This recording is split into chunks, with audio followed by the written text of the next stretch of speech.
एक मुलाकात ऐसी शख्सियतों के साथ जिन्होंने दिया है अपने जीवन को एक नया मुकाम।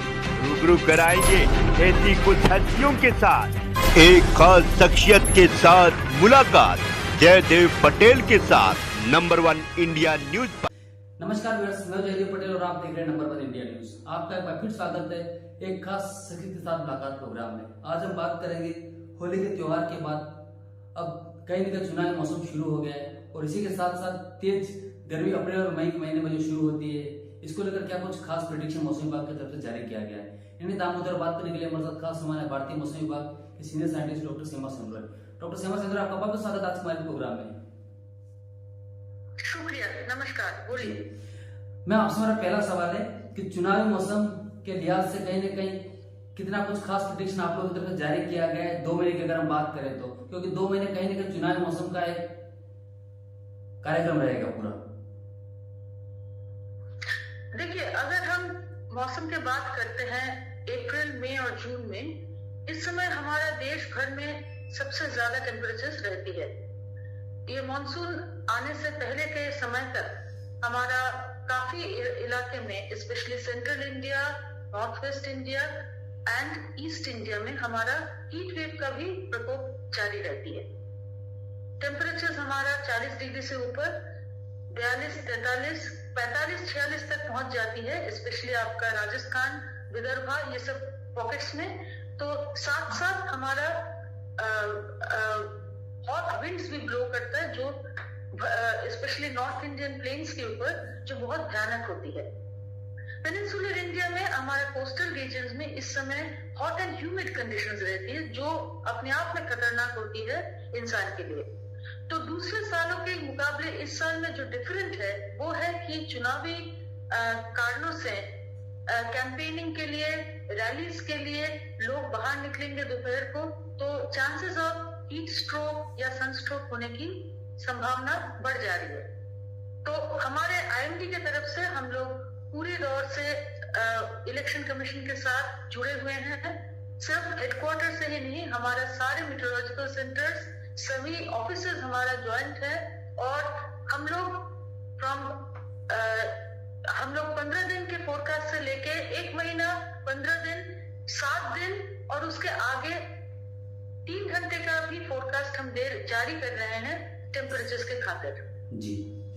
जब हम समर सीजन का बात करते हैं, सिर्फ हीट वेव या टेम्परेचर ही खतरनाक नहीं होता है, इस समय का जो थंडरस्टॉर्म्स होते हैं वो भी बहुत खतरनाक होती है, खासकर आपका नॉर्थ इंडियन स्टेट्स में और स्पेशली ईस्ट इंडिया में। इस समय कालवैसाखी स्टॉर्म्स होते हैं जो बहुत भयानक होते हैं। ये स्टॉर्म्स के साथ साथ हमारी उम्मीद है कि स्ट्रॉन्ग गस्टी विंड्स रहेंगे, आपका up to 120 kilometre per hour हवाएं रहेंगे, और उनके साथ साथ जो छोटे मोटे चीज, पेड़, पत्थर निकल जाएंगे, और जो हमारा कच्चे मकान है उनका छत पर टूट के काफी डैमेज होने की संभावना रहता है जी। लाइटनिंग एक ऐसी खतरनाक चीज है, बिजली, जो कि अगर शुरू होता है हमारा एक बड़ा गैदरिंग में, अगर लाइटनिंग स्ट्राइक होती है, उससे काफी डेथ और डैमेजेस होने की संभावना रहती है। तो कुल मिला के हमारा इस समय पूरा इंडिया में टेम्परेचर्स के कारण से हीट वेव और थंडरस्टॉर्म्स के कारण से लाइटनिंग, हेल और ओलावृष्टि और स्ट्रॉन्ग गस्टी विंड्स का प्रकोप बहुत ज्यादा रहेगा। ज्यादातर सालों में ये जो वेदर रहती है, ये जैसे टेम्परेचर्स का भी बात करें तो लोग सावधान रहते हैं, घर से नहीं निकलते हैं। सिमिलरली जब थंडरस्टॉर्म्स होती है, लोग शेल्टर ले लेते हैं कहीं सेफ स्पॉट पे। पर इस साल हमारा थोड़ा सावधानी ज्यादा बरतनी है, क्योंकि रैलीज और कैंपेन्स के दौरान और वोटिंग के समय में भी पब्लिक बाहर आएंगे जब टेम्परेचर मैक्सिमम रहेगा, दिन के दोपहर के समय या शाम के समय जब थंडरस्टॉर्म्स होने की संभावना सबसे ज्यादा रहेगा। तो इसी समय इसलिए हम आपके माध्यम से ये चेतावनी जारी करना चाहते हैं कि मौसम विभाग का फोरकास्ट जरूर देखिए। हम लोग कोशिश कर रहे हैं कि 4 से 5 दिन पहले से हीट वेव का फोरकास्ट बहुत सही तरीके से आप तक पहुंचे कि अगले 4-5 दिन में क्या स्थिति होने वाली है।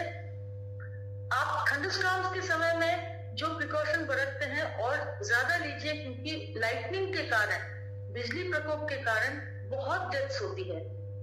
हर साल 2500 से 3000 तक का डेथ्स सिर्फ लाइटनिंग के कारण होती है।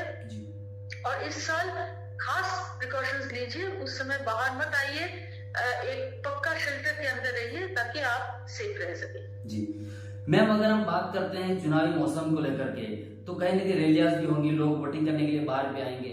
ऐसे में इसके मद्देनजर इलेक्शन कमीशन ने भी एक चेतावनी जारी की है हीट वेव्स को लेकर के, ये कितना अहम हो जाता है?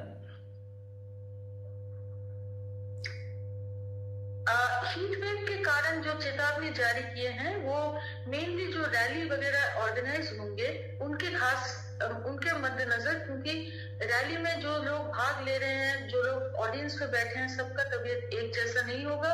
और टेम्परेचर जब आपका हीट वेव का भी जरूरत नहीं है, आपका टेम्परेचर 40 डिग्री से ऊपर हो और एक्सपोजर लंबे समय तक होता है तो हीट वेव और हीट स्ट्रोक या सनस्ट्रोक होने की संभावना रहती है। ये हर साल होती है और इस साल होने की संभावना ज्यादा है, इसीलिए इलेक्शन कमीशन खास तौर पे वार्निंग्स जारी कर रहे हैं। जी मैम, अगर हम अप्रैल और मई महीने की बात करते हैं तो भारत के लिहाज से सबसे तेज गर्मी का जो मौसम रहता है वो इन्हीं महीनों में रहता है, क्योंकि मानसून उस समय आता नहीं है। तो ऐसे में किस तरीके का टेम्परेचर रेंज होने वाला है, रह सके टेम्परेचर की हम बात करें तो क्या कोई टेम्परेचर हो सकता है? WD के कारण से टेम्परेचर में एक चेंज जरूर आती है। अगर स्ट्रॉन्ग WD आती है, जैसे अभी नॉर्थ इंडिया के ऊपर टेम्परेचर खास बढ़े नहीं है, 35-36 के आसपास चल रहे हैं। वो इसलिए क्योंकि एक के बाद एक वेस्टर्न डिस्टर्बेंस आ रही है और वो टेम्परेचर ठंडा क्लाउडिंग के कारण मैक्सिमम टेम्परेचर बढ़ नहीं पा रहे। ये WDs हटने पर ही इमीडिएटली टेम्परेचर शूट अप करने की संभावना है। 40-42 डिग्री आराम से पहुंच जाएगी ये अप्रैल के शुरू के हिस्से में। अगर हम WDs का फ्रीक्वेंसीज देखते हैं तो इस साल मार्च में काफी स्ट्रॉन्ग WDs आए हैं, जिसके कारण से टेम्परेचर नहीं बढ़े हैं। अप्रैल में हम लोग अगर अगले 7 दिन का बात करें तो अप्रैल का भी थोड़ा सा पार्ट हिस्सा आ रहा है। तो WD शुरू के जो हफ्ते में WD के कारण से टेम्परेचर नहीं बढ़ेंगे, क्योंकि काफी स्ट्रॉन्ग एक WD आ रहा है एक के बाद एक। उसके बाद से दोबारा टेम्परेचर बढ़ने की संभावना रहेगा। जी मैं आपसे, मेरा एक आखिरी सवाल है कि लोकतंत्र के इस महापर्व में हम सब चाहते हैं कि लोग ज्यादा ज्यादा बाहर निकले, घरों से बाहर आकर के वोट भी करें, लेकिन ऐसे में किस तरीके की सावधानी बरतने की जरूरत है जिससे कि वो हीट वेव्स का शिकार नहीं हो? क्या कुछ प्रिकॉशन लेने की जरूरत है? देखिए, सबसे बड़ी बात है कि हर जगह हर चीज का एक साथ वार्निंग नहीं जारी होती है। टेम्परेचर एक ऐसी चीज है, लार्ज रीजन्स में हमारा टेम्परेचर का एक दिन में ही सडनली बढ़ता नहीं है, काफी 2-3 दिन से धीरे धीरे बढ़ता है। तो उससे आपको भी पता चलेगा कि दिन में कौन से समय में आपको पता है कि उस समय बाहर ना निकले तो सही है। वोटिंग के दौरान, वोटिंग के लिए सुबह का टाइम, शाम का टाइम इस्तेमाल करें। जहां तक थंडरस्टॉर्म्स की बात है, ये लोकलाइज्ड होती है, इसके लिए हम लोग नाउकास्ट जारी करते हैं और फोरकास्ट में भी हम लोग हर स्केल में उसका वार्निंग जारी कर रहे हैं। हम इलेक्शन कमीशन से भी बात कर रहे हैं। तो जो हमारा थंडरस्टॉर्म्स का जो प्रकोप है, इवनिंग टाइम का जो थंडरस्टॉर्म्स है, उनमें लाइटनिंग के कारण से डेथ्स होने की चांसेस ज्यादा रहती है। तो ये इलाका पूरा देश में नहीं होता है ये, और ना तो हर दिन होता है। अगर जिस दिन का थंडरस्टॉर्म्स का वार्निंग है तो कोशिश करिए सुबह दोपहर तक आप वोटिंग का काम कर लीजिए। अगर उस दिन वोट है या इलेक्शन रैलीज हो तो उसको सुबह या दोपहर तक खत्म करिए। कोशिश करिए शाम को, अगर थंडरस्टॉर्म्स आसमान में दिख रहे हैं कि बादल आ रहे हैं, वज्रपात होने की संभावना है, तो कोशिश करिए कि बाहर ना निकले। कोशिश करिए कि पक्का मकान के अंदर रहने का, ताकि हानि कम से कम हो।